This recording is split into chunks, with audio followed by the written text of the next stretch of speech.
Hey, good afternoon, everybody. It's your punk monk and daddy warlock, John Michael Salvato, and you're watching another installment of The Brew.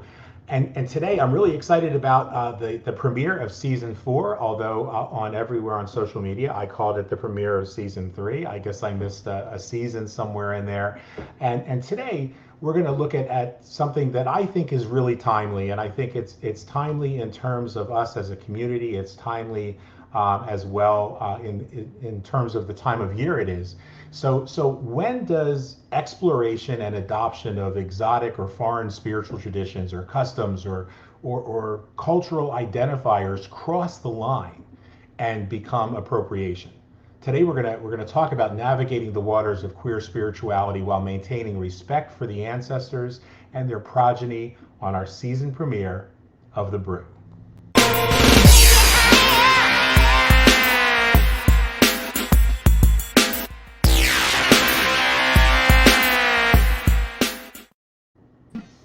And we are back. We might actually have a few other guests that are coming in, but we'll get started today with three good friends and folks whose voice I think is really important for our community. We have Carolina Gonzalez from Bruja Carolina in Hello. San Cristobal de Laguna, right? In Yes. Spain. We've got Kai Armand from Impact Shamanism and Richard Levy from the Doreen Valiente Foundation in London. And guys, thank you so much for being willing to come on and talk about this. You know, we talked to a lot of folks and invited a bunch of folks to come in and weigh in on this topic. I better turn the comments on here so that we can see. John Williams is here as well. And you know, for those who are watching us, those viewers who are out there, if you're watching for the first time, let us know in the comments that you're a first timer. If you're tuning in again or back after our hiatus, welcome.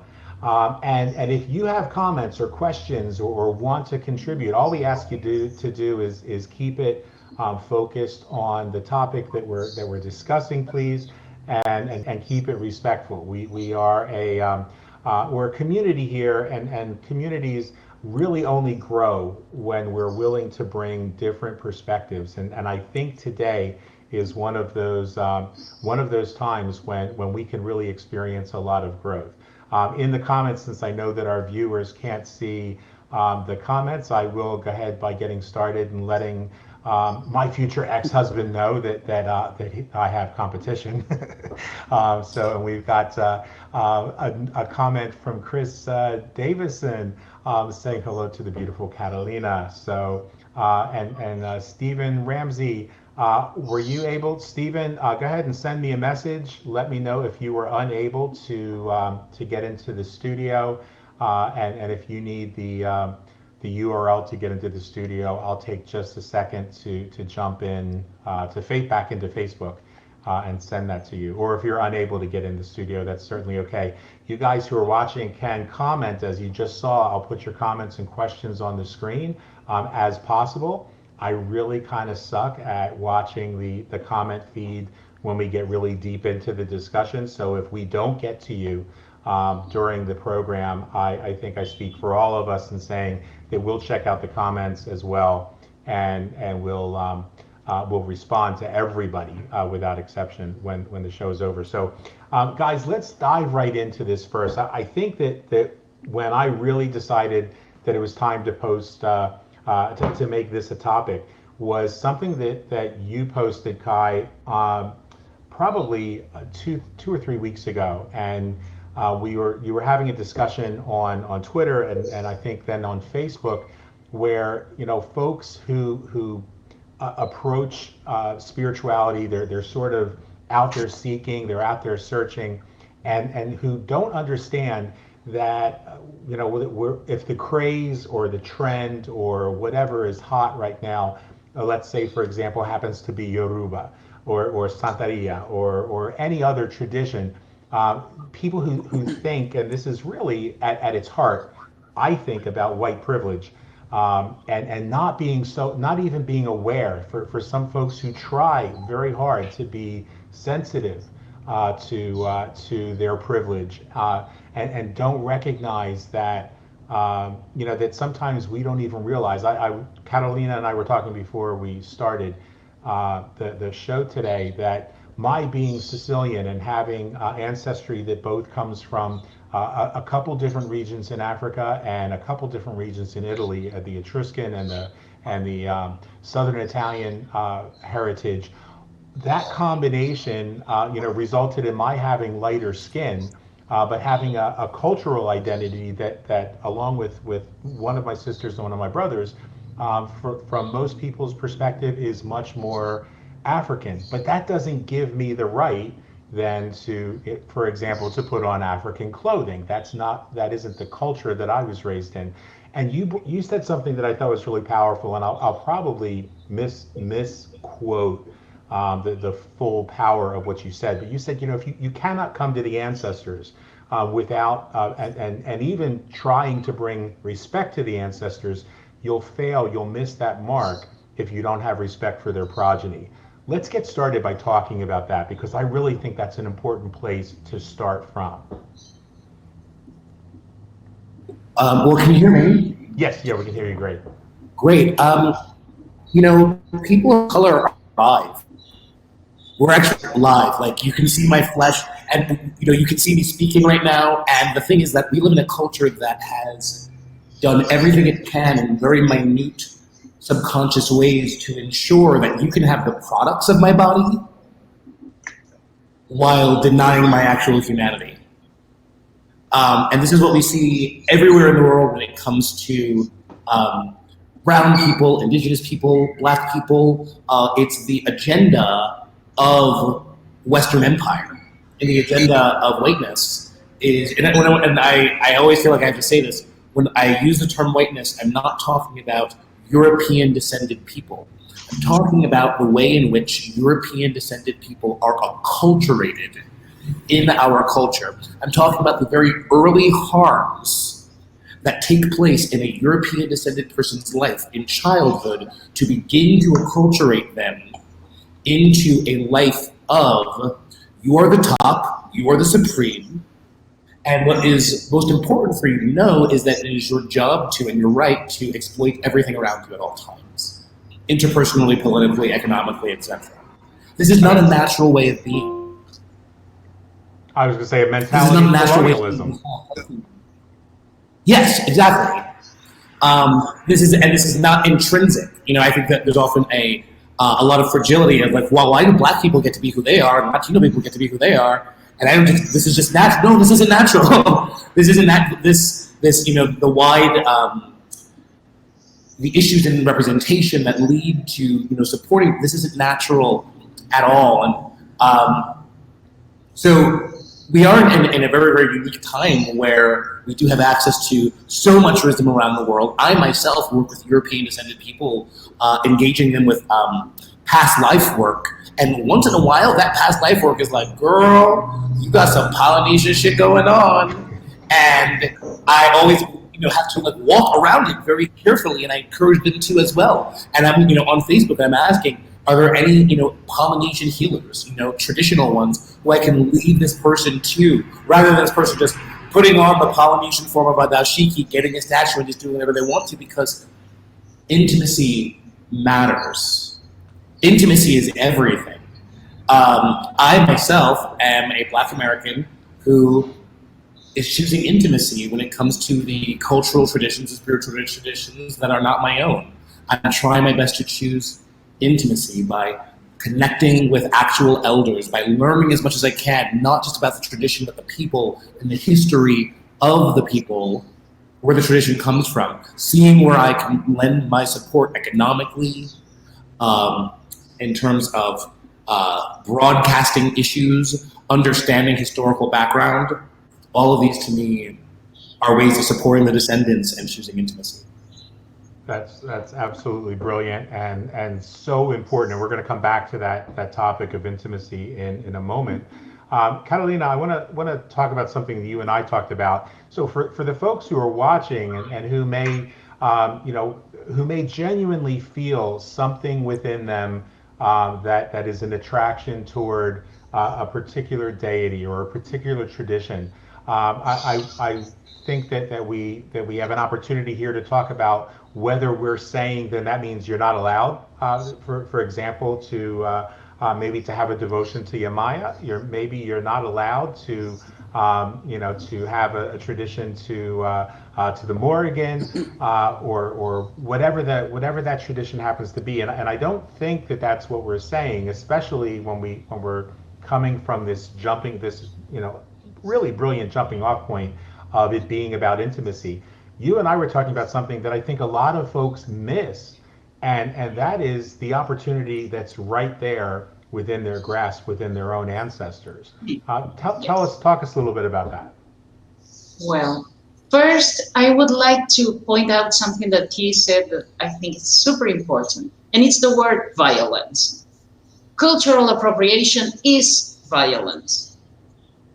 That's, I mean, to me, the root of the issue. It is violent to do something or to worship someone, a deity or a spirit, that you have no relationship with. Second, I always find this barrier or this blockage in which people do not see things the way we see them first and then work with spirit.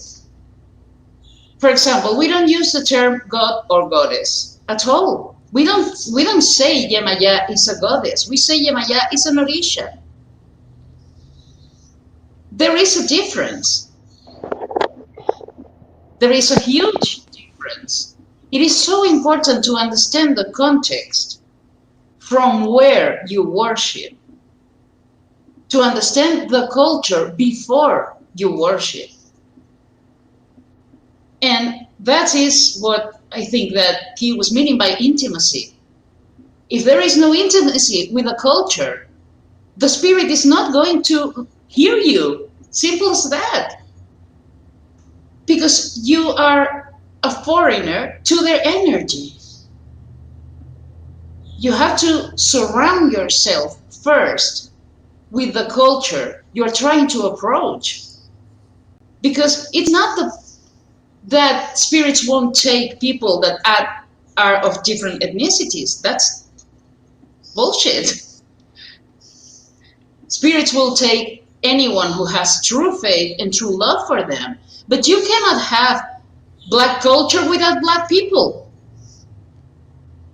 You cannot have black spirits without black people. Without black music, without black literature, without black businesses, without what he was saying, supporting financially, supporting politically. Spirits do not exist in a vacuum where nothing else exists but you and your faith. That is pointless. That is worshiping nothing. Because our spirits and our deities are spirits of revolution, of against oppression. And it's very weird for me that people who are completely disconnected, using again the case of Yemaya, who is so popular, people who are completely disconnected from Yemaya's culture worship her. I think that's really an important point to. I think we just lost Richard. I think that's really an important thing too that people need to understand is in the historical context, particularly when we look at traditions like Santeria, where there's been synchronization done in order to protect and to protect the culture and the community. I have to say that is a white way of thinking. That we have actually syncretized our spirits. Well, no, I don't mean secretizing the spirits. I mean using for example, like we were talking before the show, Our Lady of Stella Maris. What do you say in English? Star of the Sea. And not understanding that I think there's a tendency for Westerners to whitewash the culture right out of the real Orisha, because that Orisha is not a white woman. She doesn't become a white woman just because we have a And statue representing her. to me, they're different entities. When you say Stella Maris, you're not saying Yemaya, and you're not saying Filomena Lubana, and you're not saying La Cigan. Each one of them may have some point where their energy is connected or where their energy is similar. But syncretizing is a wide concept that is not real for me. So then, how would you explain its origins in Santeria, for example, where the people that I grew up with and grew up around, because we left an Italian neighborhood and went to an Hispanic neighborhood, the folks who were Puertorriqueña and Cubana would say that, understand, this is not really Stella Maris. This is, this was that their ancestors adopted these representations kind of with a wink and a nod, realizing that it was really representative of Yamaya or someone else. Is that are you, is what you're saying that that's not correct for the Santeras, or that No, it's different from your perspective, or I really no. want to understand that. What I'm saying is that in the modern pagans uh, tend to put together things that for us do not necessarily go together. That makes Like sense. saying, like the idea of syncretizing, that idea is completely foreign for me. And until I was a bruja and a curandera and an espiritista way before internet and way before I started reading about this in English. Until I started reading about this in English, I never heard any of those words because those words mean nothing in our context. I totally understand that now. Thank you. Because for the Benedicaria, we don't, while there are people who will tell you that, among the Benedicaria, Stella Maris is the same as Diana. Hmm. Growing up, Stella Maris was Stella Maris and Diana was Diana. And you could come before a statue or Murti of Stella Maris and still pray to Diana, still have a relationship with Diana, but you didn't pretend that that statue was the same thing. Diana had a separate representation, just as Hecate had a separate representation, and Aradia had a separate representation. Richard, let's bring you into the conversation. And there have been some fantastic comments. I want to, just before we bring you in, Richard, if you don't mind, Anne Marie Fino said beautifully, as a seeker for many years, it isn't natural. It doesn't feel natural. It's what leads me intuitively to my own ancestors, and I think that's so important. And Richard, that's a great tie-in to what I wanted to hear from you, because one of the things that I think was so rich and beautiful in meeting you and having you on the show before was you talked, you found a very simple, very beautiful way, while speaking to a general audience, of bringing the sacred stories back to to your ancestors, to the sacred heritage of Jewish mysticism, so that it wasn't, you weren't out here talking about, about the Morrigan or any of the Celtic gods and goddesses, and yet you're able to bring who you are, your ancestors, your sacred heritage, to the table and be a part of something like the Valiente Foundation. So talk to us about that, and about your journey, and where you see these lines being crossed, and sometimes willfully and sometimes unwillfully, as I just learned from what Carolina just said, that I had always assumed that the Santeras that I grew up with had this concept that just seemed foreign to me, in terms of like, why would you syncretize? Isn't that giving in to to the colonialist oppressors.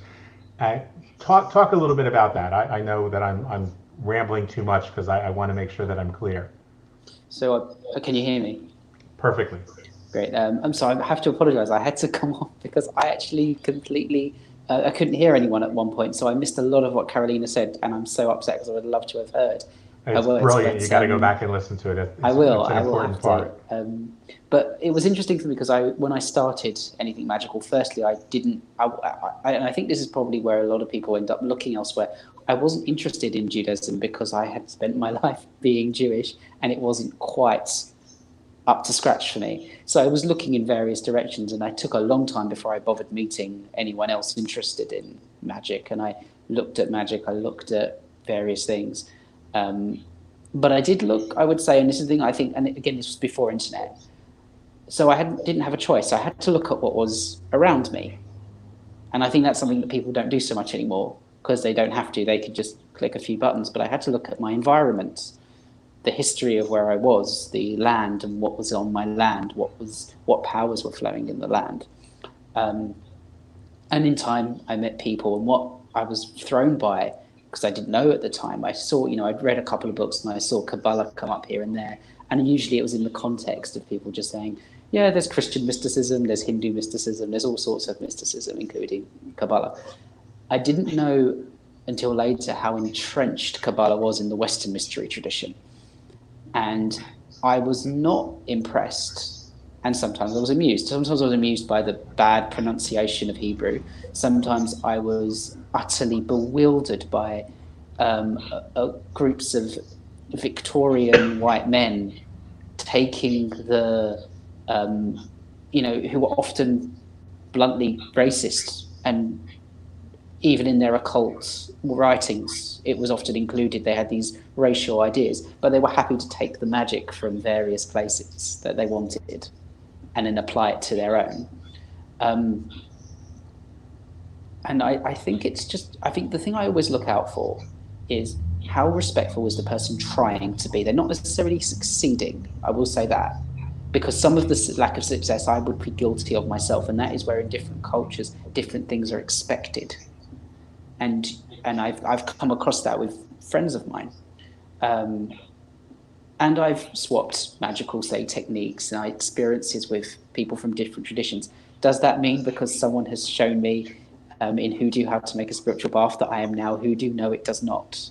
And I think that is the thing I find that people do, is that they've learned a technique here and there, and they make a lot of claims, and they take a lot on. And I find it very disconcerting, because today you can just go online, find a bit of knowledge, and make a lot of claims. And I also look for that. What are people claiming, and what are people selling? Because if someone has come up to me selling hoodoo oils and they have no background in that culture whatsoever, because that is the other thing, is that in England, where I am, you've got some folk magic stuff, you've got Wicca obviously starting here and various things. Hoodoo's not a phenomenon in England. It's African American, so it's very different. But what I find interesting is it obviously knowledge of it has spread, and obviously I've had I have a friend who's African American who lives here now. You get all sorts of things, but what I find very, very disturbing is, if you're going to, it's not just about how are they respecting the people, are they respecting the spirits, are they respecting an entire consciousness? It really concerns me when people can't do that, because to me it actually shows a lack of genuine magic, let alone anything else. Because if you're genuinely magical, there's a degree of etiquette, there's a degree of care, and I think a lot of it is in instant gratification. A lot of it is just that thing of, oh yeah, I can call myself this because I've read a book on it now, or I've read and money. Absolutely, Carol, is spot on. Profit, it's just as violence essential to cultural appropriation. Absolutely, and I think it's the thing I experience the most, because the culture I'm in isn't the same as obviously what you guys are all in. But what I see here is, and online as well, more than say in my general area, Because in the area I'm in, the thing I find quite funny is I find it mostly is quite respectful. If you go to any of the stores, I guess, that are in London, it's, I would say, focused on, generally, I would say, English-related stuff, and then you have whatever things that have come in. 'Cause certainly, I think it's fine to share and it's fine to cooperate, but these are often, what bothers me is when it's from cultures that have been oppressed for so long, and then the oppressors decide they want their magic, but nothing else. Right. It's colonialism, plain and simple, and it is a form of violence. Stephen Ramsey commented something that I think is important. He says, I think the reason our cultures are being appropriated is because, and this is powerful, because the people doing it are coming from a spiritually bankrupt culture that doesn't nourish them. I think. I totally agree with that. But their work should be to create something that it's not bankrupt, not taken from someone else. Right. Well, and it goes back to what Kai was saying, that lack of intimacy there, and when for example, coming from an Italian folk magic tradition, where I recognized very easily that I was initially offended by someone who has now left the planet, who created an entirely new religion, not a folk magic tradition, because we also understand there's a difference for many of us that practice folk magic between religion and the practice of magic itself. There's that doesn't make sense in the Western ethos, in the Western mindset. But when I saw this person creating their version of what I call Wicca with Italian seasoning, I was offended, and I was expressing that to the person that I was studying with at that time, because I had a very deep desire to be really in touch with both parts of my family's heritage, and so from my mother's side to understand the Romani people, and on my father's side to not only understand the Italian tradition I grew up in, but its roots that came from Africa.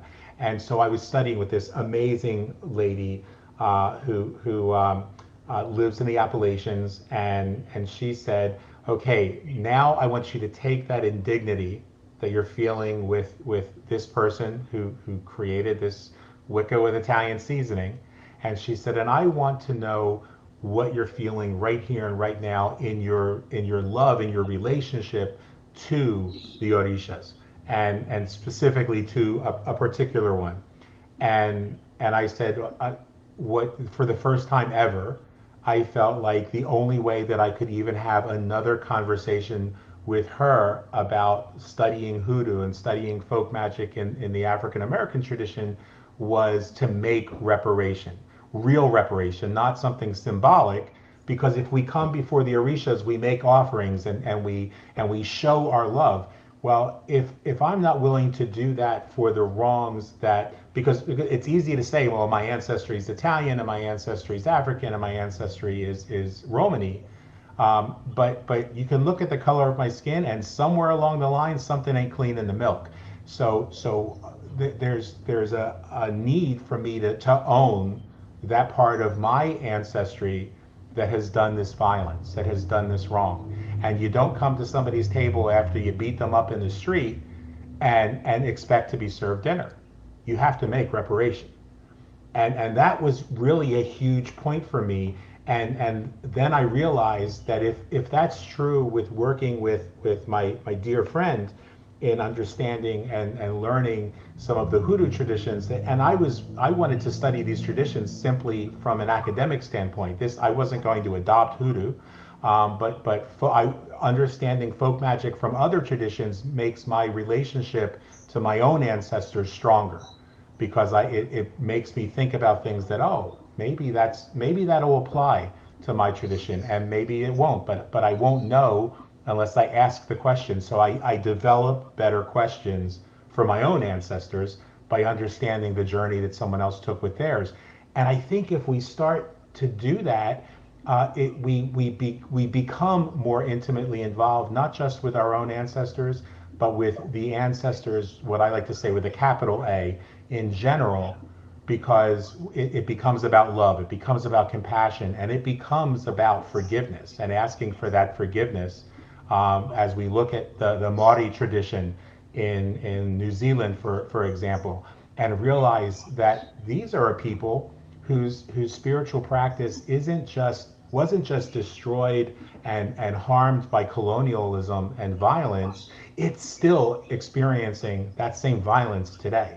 It's still being shunned, and they're still being relegated to second class citizens by the majority of the people who took over their island.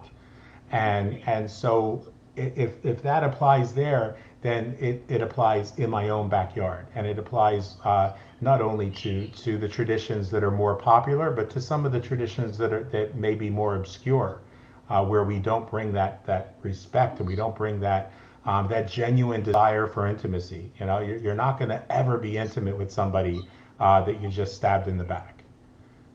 Kai, you were going to say something when I was talking, or were you clearing your throat?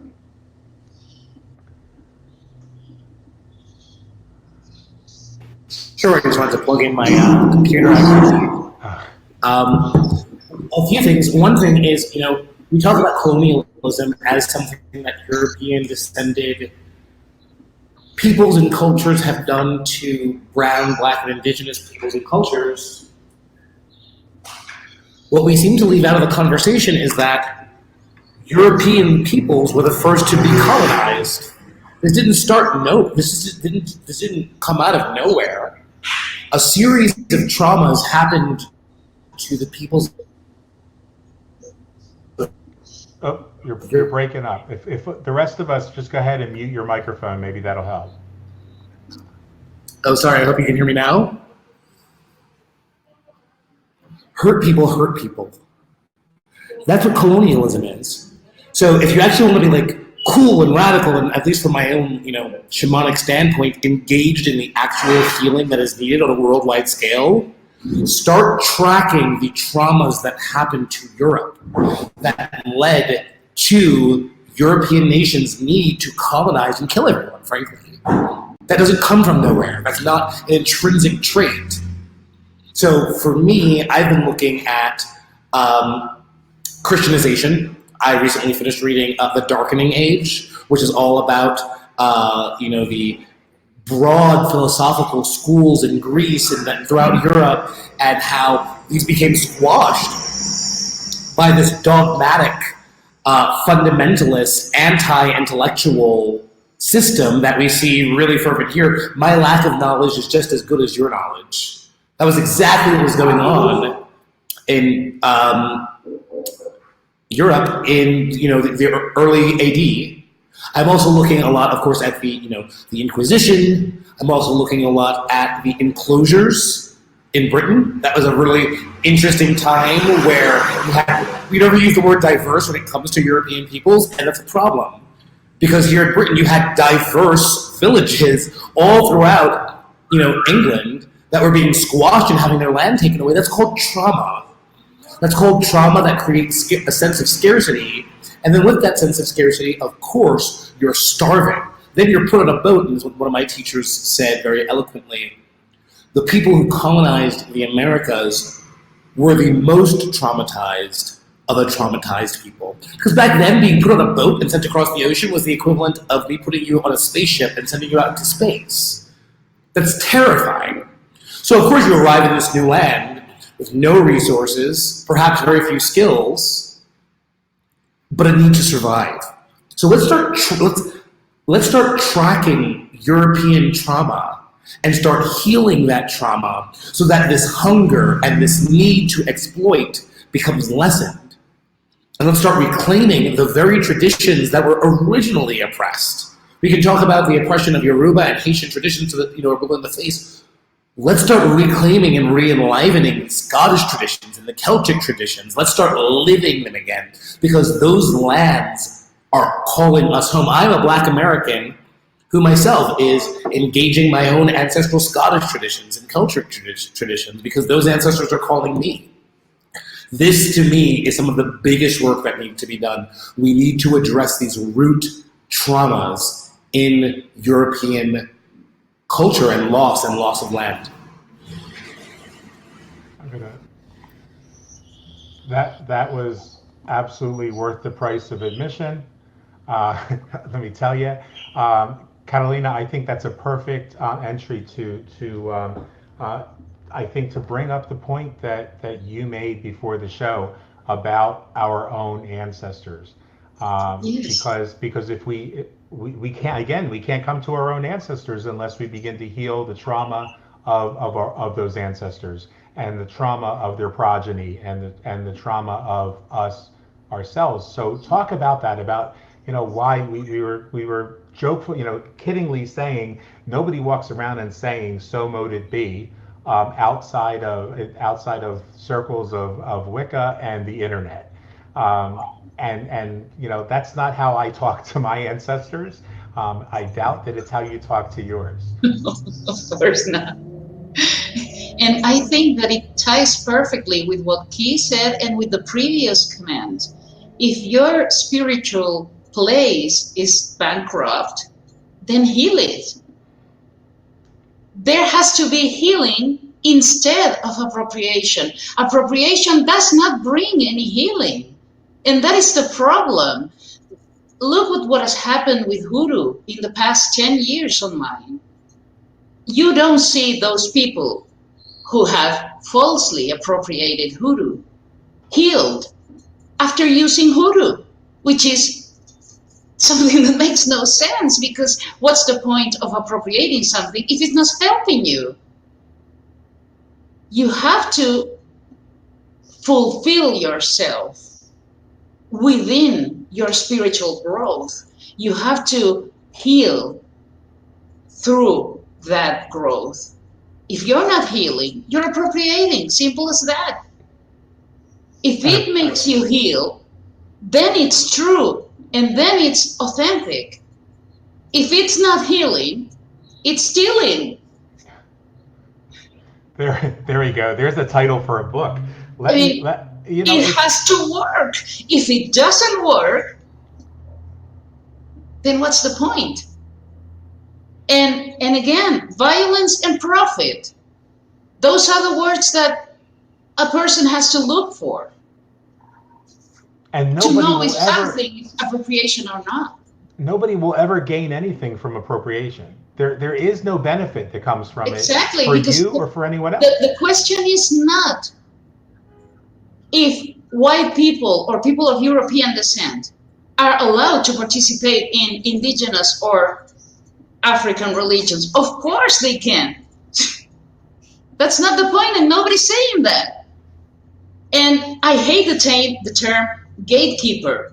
We don't gatekeep. I share every single day, and both Richard and Key know this very well, and you, of course. I share stuff from my religion, my culture, my heritage every single day of the year on all my social media. I am constantly opening the gates. Well, what I'm not going to do is betray my vows of secrecy. Right. What I'm not going to do is betray my ancestry, betray my spirits, betray my cuadro espiritual. That's not going to happen. And that's because there's intimacy there. See, the gatekeepers are never... a level of intimacy that an appropriator cannot even understand. Right. And the gatekeepers never come from the traditions. The gatekeepers always come from the appropriators. And again, it's a white people term. Yeah. But that's who the gatekeepers are. My authority and my secrecy, I can tell you, I've never, ever, in 30 years doing this job, have had a problem with a customer who wanted to trespass that boundary. Never. I've only had that problems with people online asking me like, take me to places of Wanche power. Wanches are my Aboriginal ancestry, the Aboriginal inhabitants of the Canary Islands. And I had like a dozen times a year. Hey, will you take me to a Wanche place of power? No. There's a question here I'd like to have everybody weigh in on and everybody answer. from Ricky. And Ricky says, is it possible to have ancestry outside of your own physical cultural lineage, like from past lives or something? I only ask because I've always been drawn to peoples and cultures except my own specific ones. Thank you all very much. Ricky, I think that's a fantastic question. Richard, why don't you go ahead and jump in first? I don't think I can really weigh on in this one that much because I have to be honest, I'm really not a fan of the whole. I find past life stuff, and I don't know if it's just how people approach it, really pisses me off. And it's not a thing on Ricky there. I totally get it. If you feel a draw, you feel a calling. A calling is a calling. I don't think it matters if it's past life, but I do think you need to worry about this one. You know, I don't care if you were like Merlin in a past life. You're you in this life.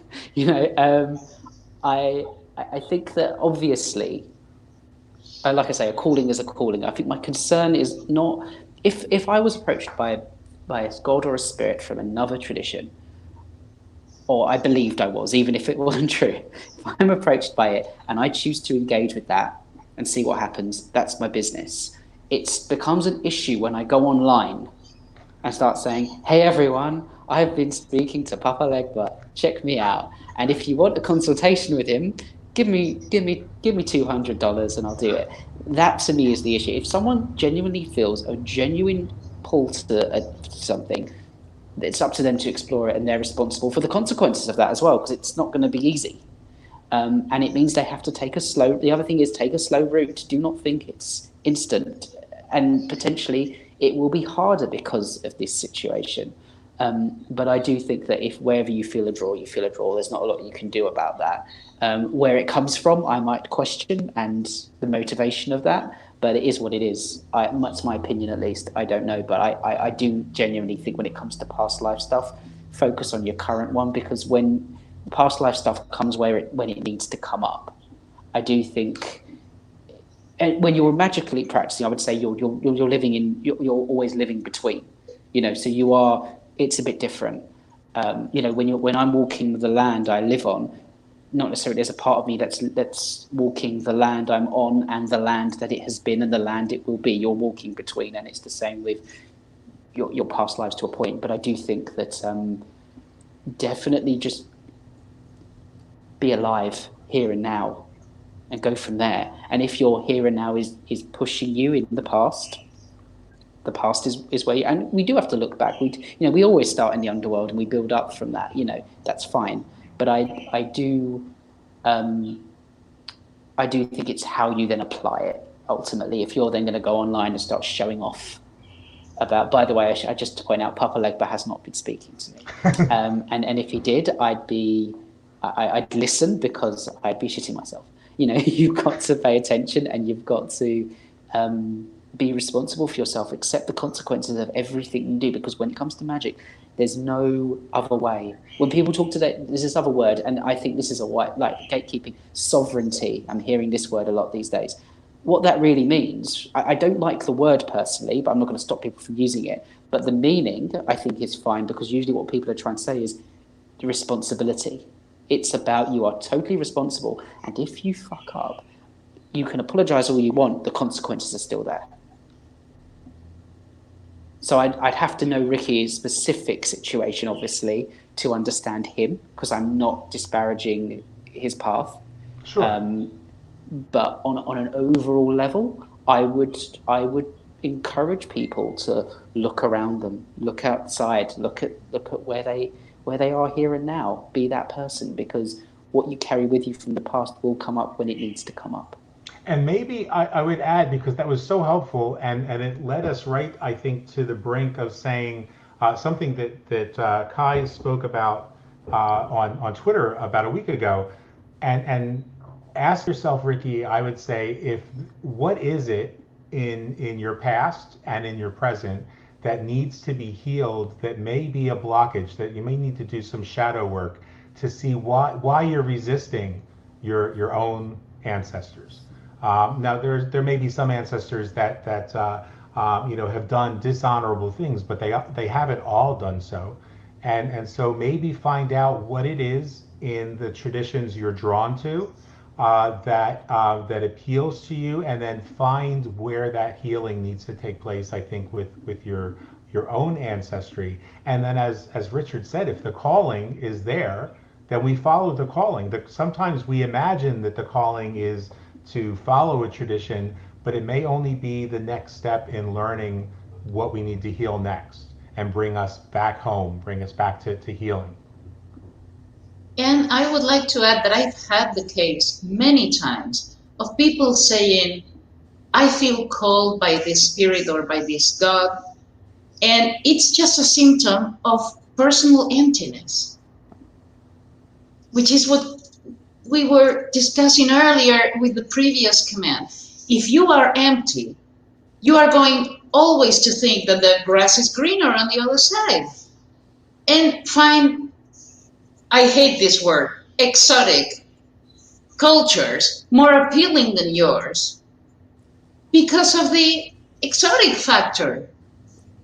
And to think that you have past lives in Egypt or Asia or whatever because you feel empty or without a purpose. I think that the first work that has to be done, as Richard said, has to be in the present. What is your life lacking that may be giving you this urge to look elsewhere? Yeah, look elsewhere, look everywhere. I mean, the world is filled with beauty and magic, and the spirits are filled with love for everyone. But if you don't heal, you can spend your entire life jumping from thing to thing and being disappointed by all of them because you're not happy with yourself or because you're not honoring who you really are. Beautifully said. Kai. I like the word empty. We're all empty. We're all fucking empty. We have no idea who the fuck we are. This is the purpose of capitalism. This is the purpose of colonial empire. Because if you were to know who you are and you were to have a language, perhaps even a dialect connected to the specific gender that you are, as you find in some Pacific Northwest tribes, and that dialect with that language also speaks to the land, and you also can speak to your ancestors 7 generations back, and you're thinking about the descendants 7 generations forward, it's a lot easier to turn you, it's a lot harder to turn you into a pawn for Macy's and H&M. This was a very purposeful agenda to strip you of all sense of being and all sense of identity so that you could be empty and simply be filled with corporate aspirations. So any and all actions of reclaiming ancestral identity, even if you just start with one Gaelic word a day, I'm just going to say learn one Gaelic word a day. That is literally so radical. That's so radical. The lack of identity, which we are suffering from so much here in the West, does lead us to become obsessed with, grass being greener on the other side, traditions, and our own perspectives. It does lead us to become obsessed with the identity of witch. Now I have to wear all black, and the only thing I read are tarot cards. When I'm covered in crystals, girl, it's like, okay. But really though? I don't know. Are you a witch, or are you just an American with, power loss issues? I don't know. We have to ask these questions, we have to look at how our lives have been rigged to be empty. They've been rigged to be empty and rigged to be exploited. And we can challenge that through intimacy. Yeah, it's the violence of consumerism that we're subjected to every single day.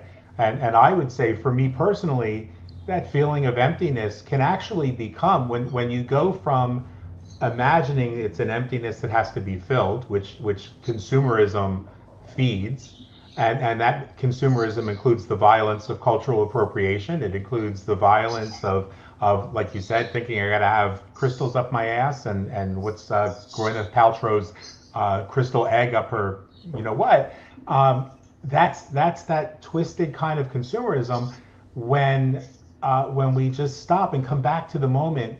That emptiness becomes so full of the fucking present moment that will never be empty again. So we're both empty and full at once. We drink. My teacher would say, we drink as we pour. And when you do that, there's no need to go to these other traditions. There's no need to go any further than right here and right now. And yes, we look to our past to inform us. We look to our past to edify us, and we know that behind us in every single moment is an army of ancestors who love us and support us, and they loved us and supported us before we even fucking figured it out. They've loved us and supported us since our first breath. And, and then it becomes unimportant I mean, can you imagine the historical Cleopatra would have to have shattered into an entire universe herself to have been reincarnated in as many friggin' drag queens as are convinced that they were Cleopatra in a previous life. That stuff becomes unimportant. People ask me about reincarnation all the time, and even when I was serving as an abbot in a Buddhist monastery, I said I don't know, and you know what? I don't care. If reincarnation existed, then the good that it would have accomplished is already accomplished in my mind. And the what I need to be informed by those past lives is already a part of me, so I don't have to obsess over them, because the only thing that I know I have right now is the present moment. And the present moment, we come back to that truth that this is really all about intimacy. And that to me, I think, was probably, for me personally, and I realize I've kept you guys a little longer, I apologize. I think this is such a huge topic. But the gift that each one of you gave to me today was twofold. One was recognizing that some of the words that we've learned, that we've even been raised with, are words that are bullshit, that just come from that white cultural appropriation nonsense. Things like syncretism, things like gatekeepers, and things like even the abuse of words that can be powerful, like sovereignty. Sovereignty so often gets used as an excuse for I'm going to do whatever I want, without regard to the consequences, and that becomes dangerous, not just for society, but it's dangerous for the practitioner themselves. But the biggest thing you guys gave me today, and I thank you for it, is that gift of heightening and bringing us back to the moment where that intimacy exists. So I want to thank you, Catalina and Kai and Richard, and everybody who's watching. And there were so many more comments in the comments that I know that most of us will jump on the comments later and engage with you guys who are watching, because this really is, this show is really about you. It's not about us. It's about serving you, and it's about that intimacy. So that let's let this first show. I'm almost emotional, moved emotionally by this, because I couldn't have planned for a show that was as incredible as this without you three folks and all of you that are participating in the conversation. Because what better way to kick off season 4 of the Brew than by making a commitment to one another here, that intimacy is going to be where we start from, that our own ancestors are going to be where we start, and that we'll look at the gift that's been given to us from our very first breath. Guys, thank you so much for being here, and folks who are watching us. If you're watching for the first time, we are on every Wednesday. There's always a telephone call that comes in during the show. We're on every Wednesday at 1 o'clock Eastern time. We encourage you to tune in, to comment, to participate, but most importantly, to return to the moment, because that's where your power is. And to fill that moment with gratitude, because if you can't be grateful for what you've got right now, there is no reason to keep on looking for anything more. And to always remember the best is yet to come. Thank you guys very much. I love you all, and I love all of you that are watching us, and we'll see you next week. All the best.